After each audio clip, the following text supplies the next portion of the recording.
Have you ever felt that squeeze of anxiety, watching the news and seeing tensions rise in your own backyard? Imagine your home, your waters, constantly being tested. That's the reality in the West Philippine Sea.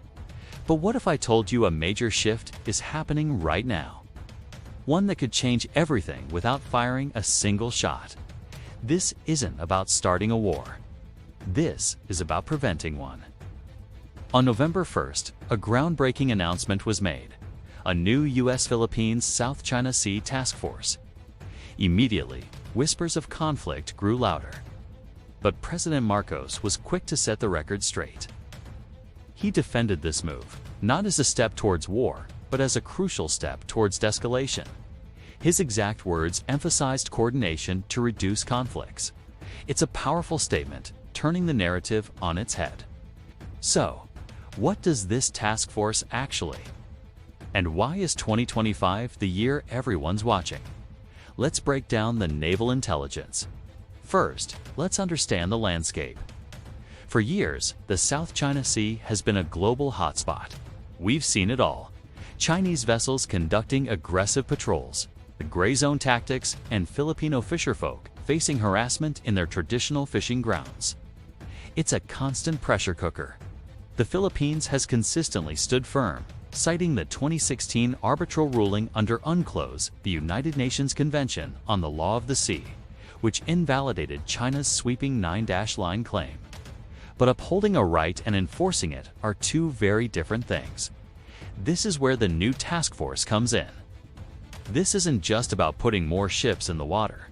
Think of it as a strategic upgrade. The core mission is to enhance coordination between the U.S. and Philippine navies.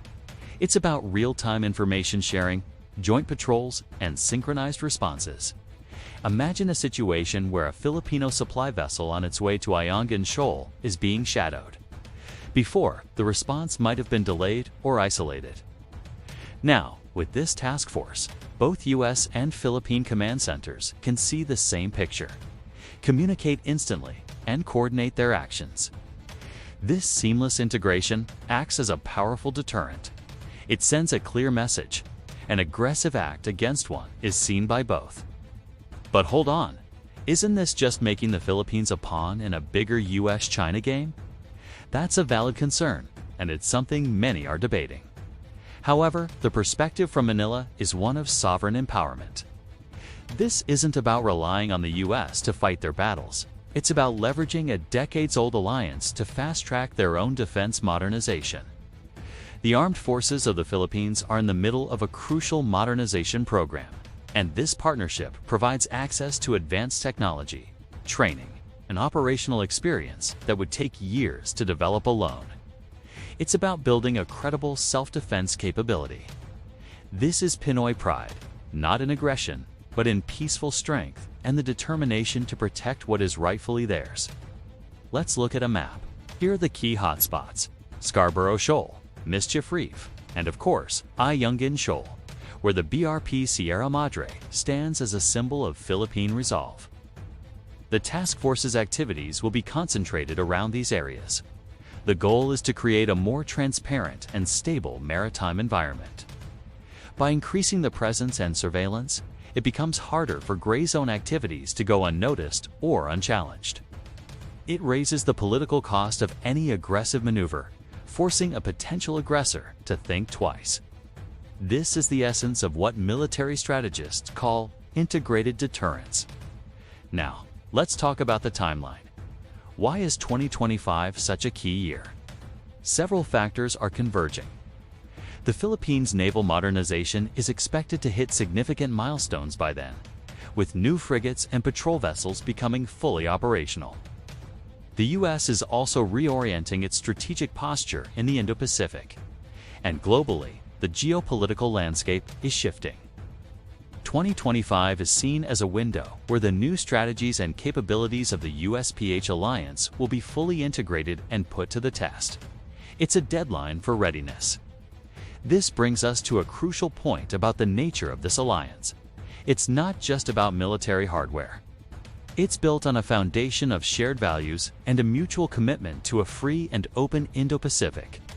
The 1951 Mutual Defense Treaty is the bedrock, but its application is evolving. Recent joint statements have explicitly clarified that the treaty applies to attacks on Philippine armed forces, public vessels, or aircraft, including those of its Coast Guard anywhere in the South China Sea. This clarification is a game changer. It removes ambiguity, which is often exploited in conflict. So, how does this affect the average Filipino? It's about security and economic stability. The West Philippine Sea is rich in resources, from fisheries that support coastal communities to potential oil and gas reserves vital for the country's energy independence. Securing these waters means securing livelihoods and the future economic prosperity of the nation. When Filipino fishermen can cast their nets without fear of being driven away, that's a direct impact of this enhanced security posture. But let's be real, this is a delicate balancing act. Every action has a reaction. Beijing has, of course, criticized the formation of this task force, calling it a move that stokes confrontation and undermines regional stability. They argue it's a Cold War mentality.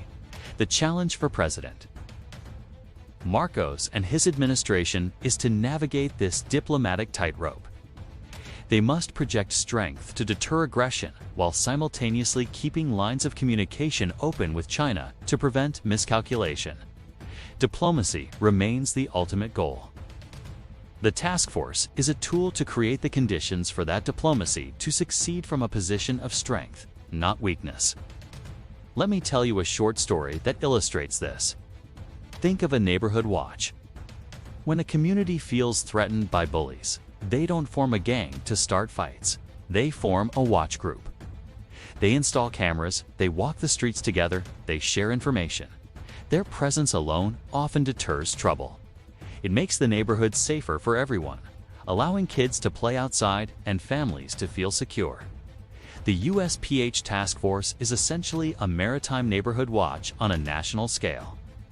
Its purpose isn't to provoke a fight, but to ensure the neighborhood the West Philippine Sea is safe and follows the established rules of the road, or in this case, the sea. As we look towards 2025, the world will be watching. Will this strategy of coordinated deterrence and escalation work? Will it successfully uphold the Philippines' sovereign rights under international law without triggering a wider conflict? The stakes couldn't be higher. This is more than just naval strategy. It's a defining moment for the Philippines' role in the 21st century and a crucial test for the stability of the entire Indo-Pacific region. It's a bold assertion of sovereignty, a commitment to peaceful resolution, and a testament to the enduring power of alliances. The situation is complex, and it's evolving every day. But understanding the why behind this task force is key. It's not about war drums, but about a nation standing up for its rights, using every tool at its disposal: diplomacy, law, and a strengthened alliance to chart its own course in troubled waters. If you found this breakdown insightful and want to stay updated on critical geopolitical developments like this, please hit that subscribe button. We work hard to bring you clear, in-depth analysis on the topics that matter. Clicking subscribe and ringing that notification bell helps our channel grow and ensures you never miss an update. Thank you for watching, and let's continue the conversation in the comments below.